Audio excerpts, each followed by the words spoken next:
We provide you the platform to turn your dreams into reality. Give wings to your aspirations with KR Mangalam University.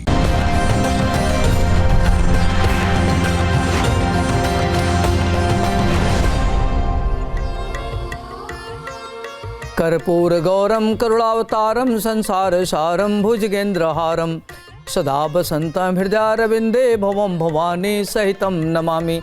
नमस्कार, मैं हूं ज्योतिषाचार्य doctor Arvind Tripathi. Luck गुरु में आपका स्वागत है। Luck यानी भाग्य। भाग्य सदा हमारे जीवन को प्रभावित करता है, कभी अनुकूल रूप में तो कभी प्रतिकूल रूप में, तो कभी चुनौतियों के रूप में। जब भाग्य हमारा साथ देता है तो हम कठिनाइयों में भी रास्ता निकाल लेते हैं।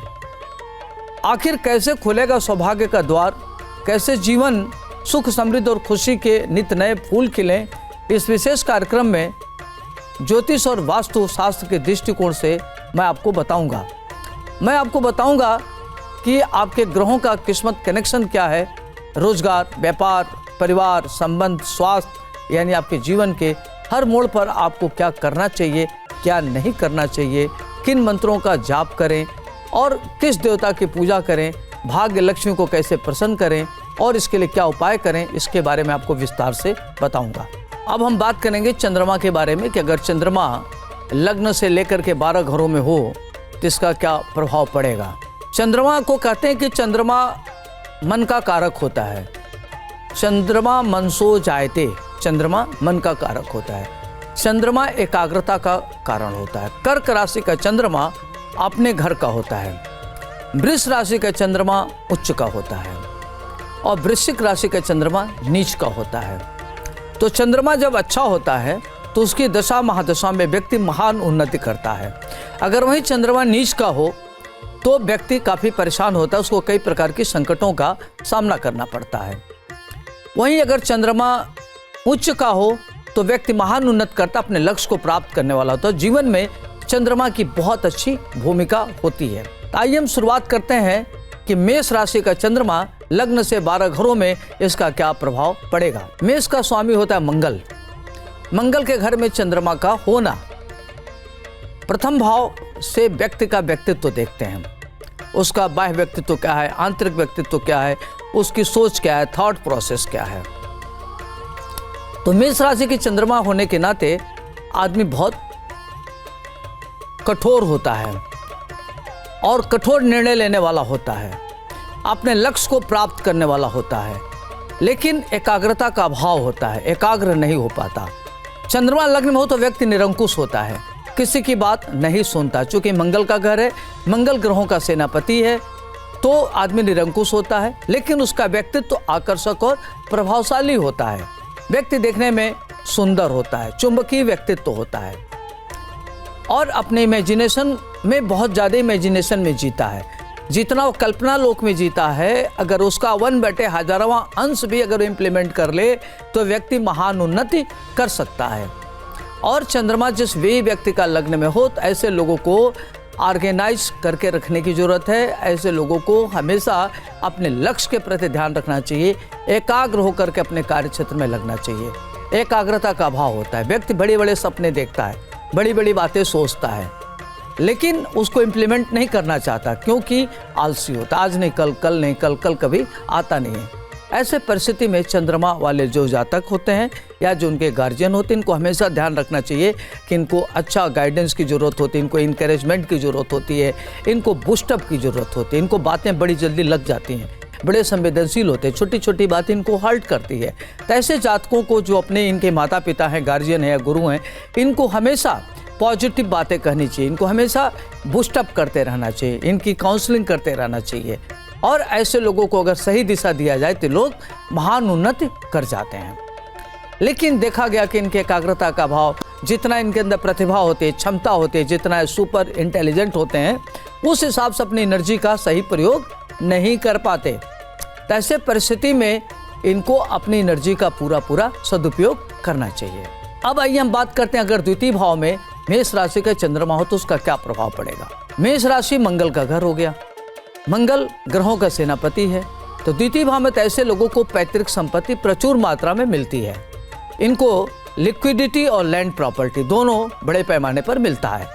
आंखें इनकी बड़ी सुंदर होती है, देखने में बड़े मनमोहक होते हैं और काफ़ी लेखन कार्य में दक्ष होते हैं। बातें बड़ी अच्छी करते हैं, लक्ष्यदारी बात करते हैं, लक्ष्यदारी वाले बात करते हैं और बड़े दूरदर्शी होते हैं, महत्वाकांक्षी होते हैं। सोच इनकी बड़ी शार्प होती है। लिखने पढ़ने में बड़े सुपर इंटेलिजेंट होते हैं, एक्स्ट्रा ऑर्डिनरी होते हैं। एक्स्ट्रा करिकुलर के द्वारा धन अर्जित करते हैं। कैरियर के अतिरिक्त उनका एक अलग साइड में एक अलग उनका धन आने का जरिया होता है। और इस तरह के लोग मल्टी डायमेंशनल फील्ड से कार्य करते हैं और देखा गया कि ऐसे लोग बड़े अच्छे फिल्म बना सकते हैं, कहानी लिख सकते हैं, संगीत की रचना कर सकते हैं और वाणी बड़ा अच्छा बोलते हैं। लेकिन मंगल के होने के नाते इनका जो वाणी होता है थोड़ा तीखापन होता है, उसमें शार्पनेस होती है। लोग इनकी बात को बर्दाश्त नहीं कर पाते, कटु भाषा का प्रयोग करने से परहेज नहीं करते। धन की स्थिति अच्छी होती है, माता से इनको धन मिलता है, पिता से भी धन मिलता है। अब आइए हम बात करते हैं मेष राशि का चंद्रमा तीसरे भाव में होगा तो क्या होगा। तीसरा भाव खास तौर से मंगल का घर है, तो मंगल के घर में होने के नाते इनका जो सोचने की क्षमता होती है बहुत अच्छी होती है। ऐसे लोग बड़े एनर्जेटिक होते हैं, इनके अंदर अपरिमित ऊर्जा होती है। लेकिन मेष राशि का चंद्रमा होने के नाते व्यक्ति आलसी होता है, हर चीज कल पर टालता है, अपने को ऑर्गेनाइज नहीं करता, चैनलाइज नहीं कर पाता।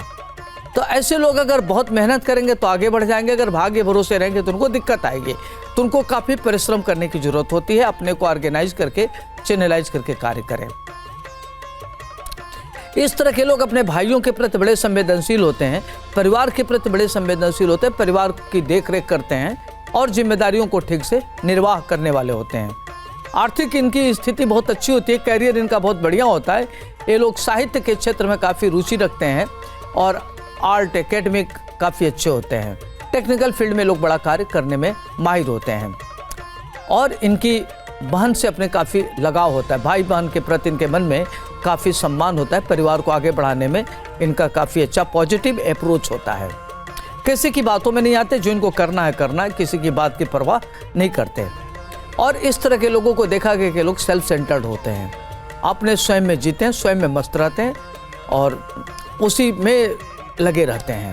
अब आइए हम बात करते हैं मेष राशि का चंद्रमा का चतुर्थ भाव में हो तो क्या होगा। चतुर्थ भाव कहते हैं माता का घर होता है। चंद्रमा हो गया माता का कारक, माता बहन पत्नी का कारक हो गया, सुख का कारक हो गया। तो आपको सुख से संबंधित सारी चीजें मिलेगी। सुख समृद्धि में वृद्धि होगी, ऐश्वर्यवान होंगे, प्रतिष्ठित होंगे और जितना उच्च कोटि का सुख होगा वो सब आपको प्राप्त होगा। माता के प्रति आपका जबरदस्त अटैचमेंट होगा, दाम्पत्य जीवन आपका अच्छा होगा और वात्सल्य स्नेह मिलेगा आपको। माता की विशेष कृपा होगी, लोग माता के बड़े प्रिय होते हैं। नौकर इत्यादि का सुख मिलेगा, चतुष्पद वाहन होगा, गाड़ी खरीदेंगे, घर बनवाएंगे और व्यापार भी से देखते हैं। तो अगर आप रियल एस्टेट, प्रॉपर्टी, माइंस, दुग्ध, फर्टिलाइजर, केमिकल, पेट्रोलियम के फील्ड में अगर काम करते हैं तो आप काफ़ी आगे बढ़ेंगे, उससे आपको बड़े पैमाने पर धन लाभ होगा। एजुकेशन देखा जाए तो आप मैनेजमेंट का कर सकते हैं, टेक्निकल फील्ड में कुछ बड़ा कर सकते हैं, विधि के क्षेत्र में कुछ बड़ा कर सकते हैं, अच्छे साहित्यकार हो सकते हैं, चिकित्सक अच्छे हो सकते हैं। तो शिक्षा के लिए भी आपका काफ़ी अच्छा रहेगा। तो सामाजिक जीवन, माता का सुख, व्यापार, भूमि भवन आपके लिए काफ़ी अच्छा रहेगा, तो उससे आपको सुख मिलेगा। मेष राशि का चंद्रमा अगर पंचम भाव में हो तो क्या होगा। मेष का स्वामी हो गया मंगल बैठ गया पंचम भाव में। तो इस तरह के लोगों को एकाग्रता नहीं होती, पढ़ाई लिखाई में मन नहीं लगता और ये लोग काफ़ी मनमौजी स्वभाव के होते हैं। किसी का दबाव से ये बहुत प्रभावित नहीं होते, किसी की दबाव में नहीं आते, जो इनका मन करता वही करते हैं। लेकिन मेष राशि का चंद्रमा पंचम भाव में होने से व्यक्ति काफ़ी विजनरी होता है, शार्प होता है और एक्स्ट्रा ऑर्डिनरी दिमाग का होता है, पढ़ने में तेज होता है। कोई चीज़ पढ़ ले तो उसको याद हो जाती है, स्मरण शक्ति उसकी बहुत तीव्र होती है। लेकिन आलसी होता है, एकाग्रता का अभाव होता है। लेकिन ऐसे लोगों को उच्च शिक्षा ग्रहण करते हुए देखा गया है, पारिवारिक दायित्व को पूर्ण करते हुए देखा गया। इनकी संततियाँ बहुत अच्छी होती हैं और ये काफ़ी वर्सेटाइल होते हैं, विभिन्न प्रकार के क्षेत्र से धन अर्जित करने वाले होते हैं और अपना नाम, यश इनको काफ़ी मिलता है। सामाजिक प्रतिष्ठा इनकी ज़बरदस्त होती है, धन की स्थिति काफ़ी अच्छी होती है। थोड़ा सा इनको अपने बच्चों से मानसिक तनाव मिलता है, मन इनका उद्विग्न रहता है बच्चों को लेकर के। बच्चे इनकी बात नहीं सुनते, बच्चे इनके काबू में नहीं रहते। जहाँ भक्ति है हर शब्द में, कथाओं में छिपे हैं दिव्य रहस्य और ज्योतिष देता है जीवन को दिशा। धर्म से जुड़ी हर बातों को जानने के लिए हमारे चैनल स्तुति को सब्सक्राइब करें। चैनल पर जाने के लिए इस लिंक पर क्लिक करें।